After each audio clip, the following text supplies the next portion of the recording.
नमस्कार दोस्तों, स्वागत है आपका हमारे चैनल विद्यालय ग्लोबल पर। दोस्तों, शेख हसीना को तो एक तरीके से अपदस्थ कर दिया गया बांग्लादेश के अंदर से, और वहाँ पे इस समय जो अंतरिम सरकार है उसका जो हेड बन के बैठे हुआ है मोहम्मद यूनुस, वो अपने आप को राजा समझना शुरू कर दिया है और ऐसे ऐसे एक्शन ले रहे हैं जैसे हम अंग्रेज़ों के ज़माने में चले गए हैं और वो जो पहले चार्टर ले आते थे और उसके बाद अपने हिसाब से नियम कानून को चलाने का प्रयास और पूरे देश को चलाने का प्रयास करना इन्होंने शुरू कर दिया है। और पिछली भी हिस्ट्री कुछ ऐसी रही है, आने वाले समय में भी आप और देखेंगे कि क्या ये करने वाले हैं। मैं बात इसलिए कर रहा हूं क्योंकि शेख हसीना जिस समय देश छोड़कर भागी थी, उसी समय रेडिकल इस्लामिस्ट जो थे पूरी तरीके से देश पर हावी हो गए थे।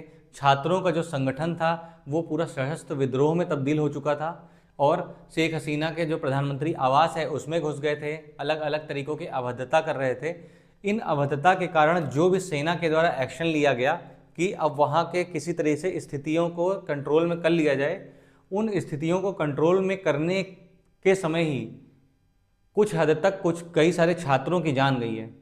जैसे अगर यूएन की रिपोर्ट देखें तो उसमें बोला गया है कि जुलाई से अगस्त के बीच में जो 15 दिन का समय था उसमें लगभग 1400 छात्रों की जान गई है।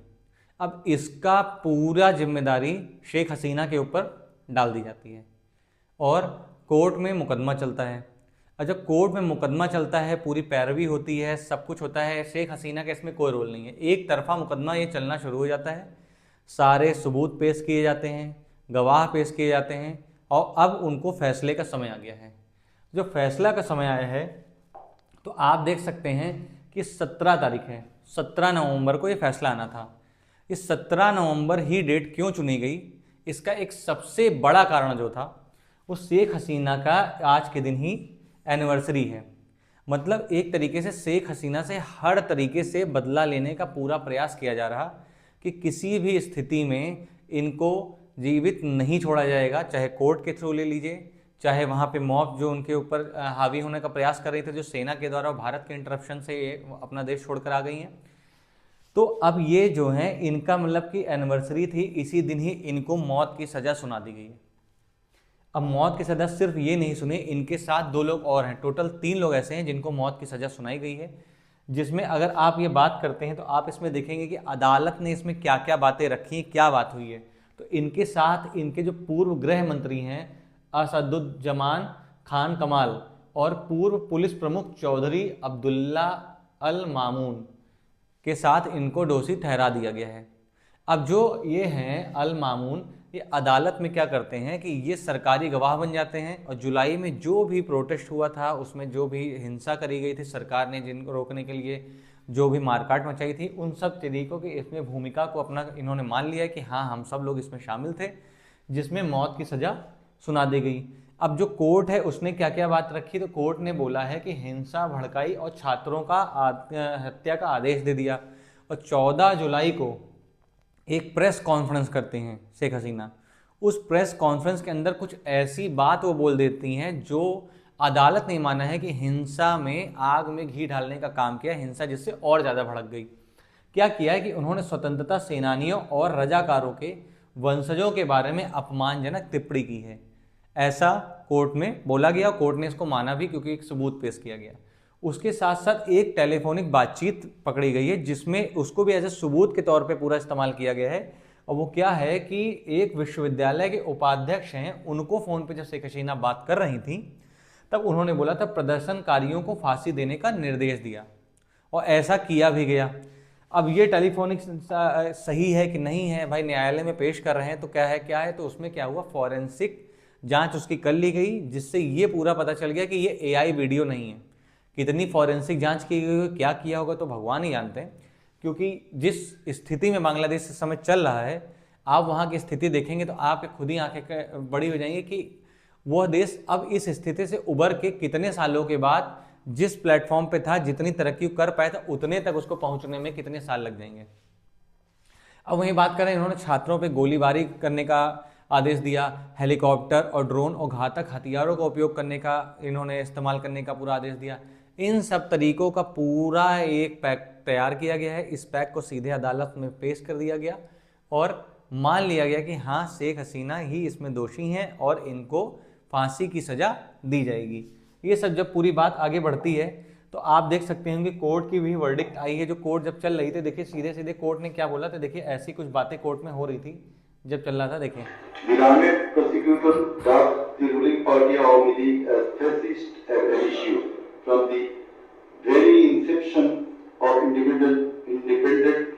Bangladesh, the army, the Awami League government concentrated to perpetuate its power by way of exploitation. ये इंडिपेंडेंट बांग्लादेश है।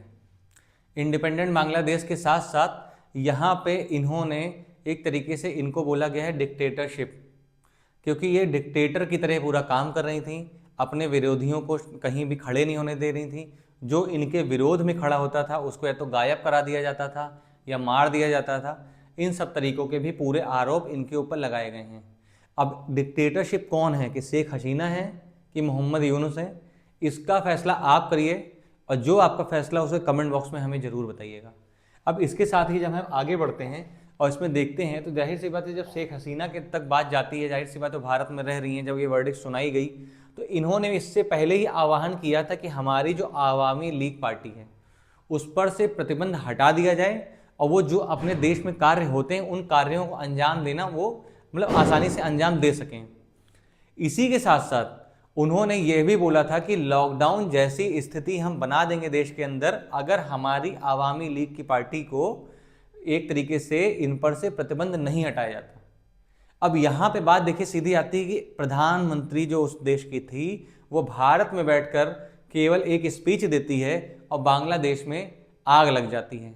अब कैसे आग लगती है इसको मैं अभी आपको बाद में वीडियो दिखाऊंगा, लेकिन जब ये पूरा फैसला आता है तो उन्होंने सीधा सीधा ये बोला है कि खुद का बचाव करने का कोई भी उचित मौका इनको नहीं दिया गया और इनके ऊपर आरोप लगाया गया कि मानवता के खिलाफ अपराध के लिए इनको मौत की सजा सुनाई जाती है। और ये जो व्यक्ति बैठे हैं इनके ऊपर शेख हसीना ने सीधा सीधा आरोप लगाया और आरोप लगाते हुए ये बोला कि यह फैसला पहले से ही तैयार था, लेकिन ये एक पूरी खाना पूर्ति की गई है।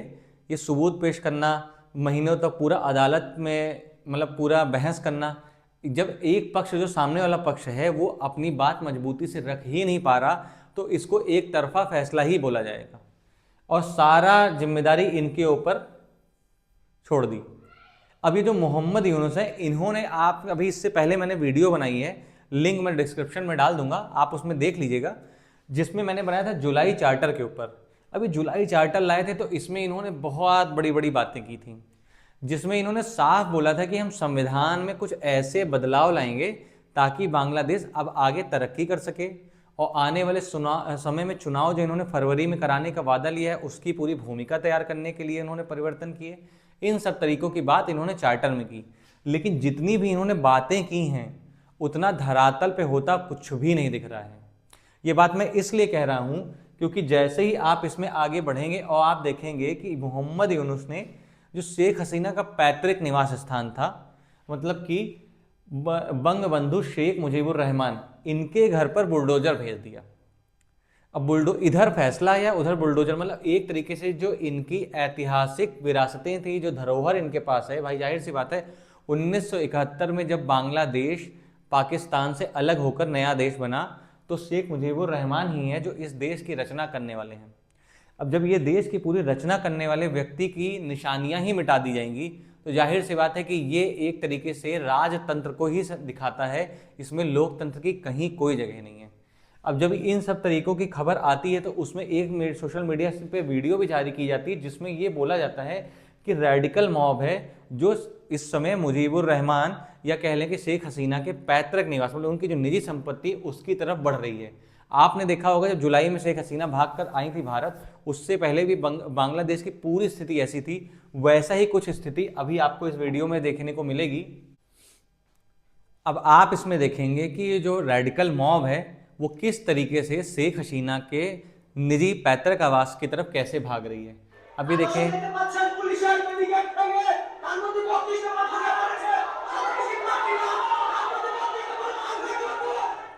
देखिए इसमें क्या है ना, इस वीडियो में क्या दिखाया जा रहा है, इस वीडियो में पुलिस की जो बैरिकेडिंग लगी हुई है इनके घर के आगे, उसको तोड़ते हुए देखिए ये लोग भागते चले आ रहे हैं। देखिए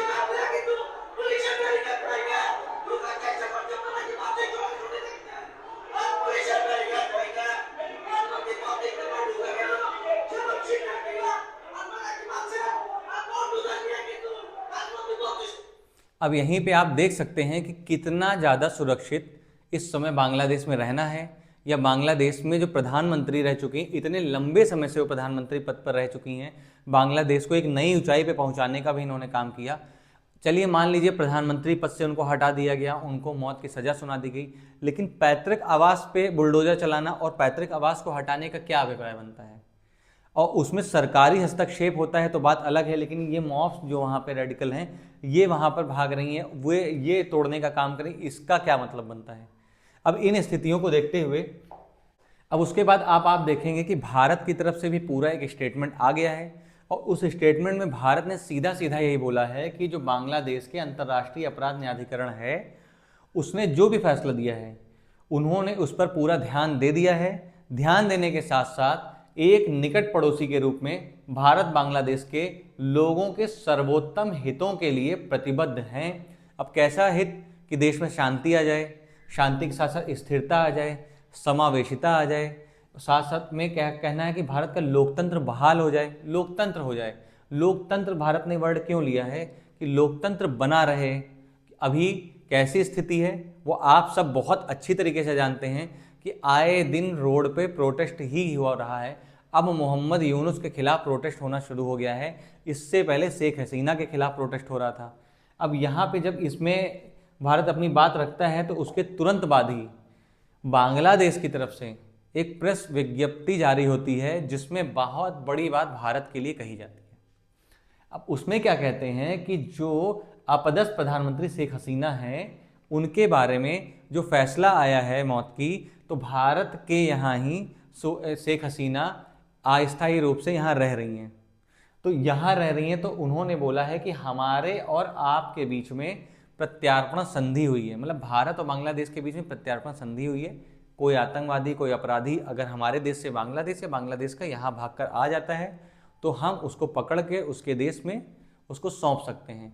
उसी के आधार पर उन्होंने बोला है कि हम उम्मीद करते हैं कि भारत सरकार बिना किसी विलंब के शेख हसीना को बांग्लादेश के अधिकारियों के हवाले करेगी।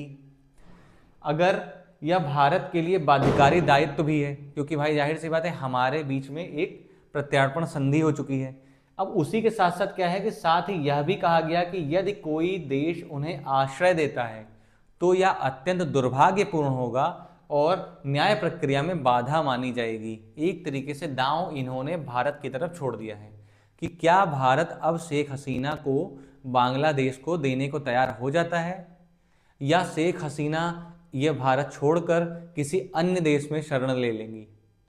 यह अपने आप में एक बहुत बड़ा प्रश्न बनता है कि अगला स्टेप भारत का क्या होने वाला है, क्योंकि इससे पहले शेख हसीना के ऊपर लगभग 19 बार इनकी हत्या करने का कोशिश करी जा चुकी है। तो क्या शेख हसीना पूरे विश्व में किसी भी अन्य देश में यह सुरक्षित हैं?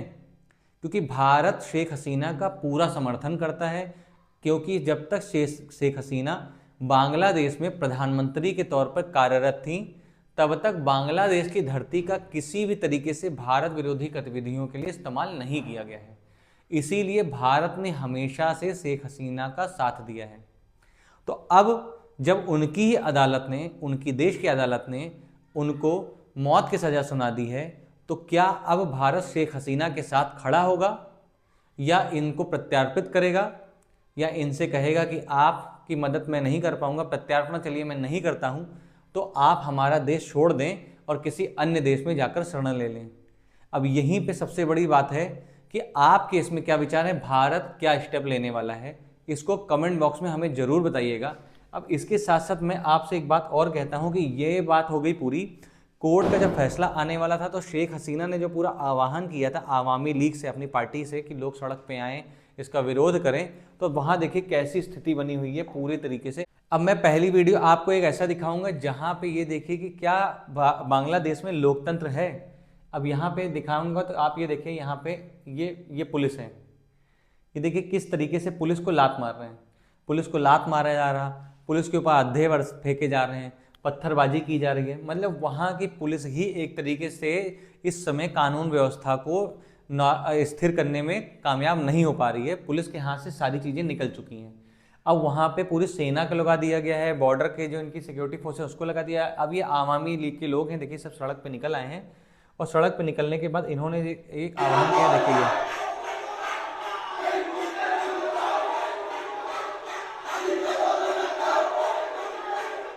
अब आप ये देखिए जब ये सब लोग निकल रहे हैं तो ये पूरी तरीके से मशाल लेकर निकल चुके हैं।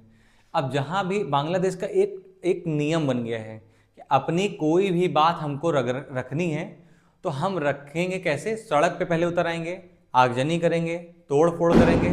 तोड़ फोड़ करने के बाद हमको अगर सरकार तब भी नहीं मानती तो सरकार को पूरा गिराने का प्रयास करेंगे, पूरे पुलिस से लड़ेंगे, पुलिस के ऊपर पत्थरबाजी करेंगे। इन सब तरीकों का एक ट्रेंड बन गया है बांग्लादेश के अंदर, जिससे बांग्लादेश की स्थिति बहुत ही ज़्यादा भीषण कंडीशन में पहुंच चुकी है। अब इसी के साथ साथ आपको कि अब बांग्लादेश में जो भी फैसला दिया है इसमें अब भारत का क्या रोल रहने वाला है।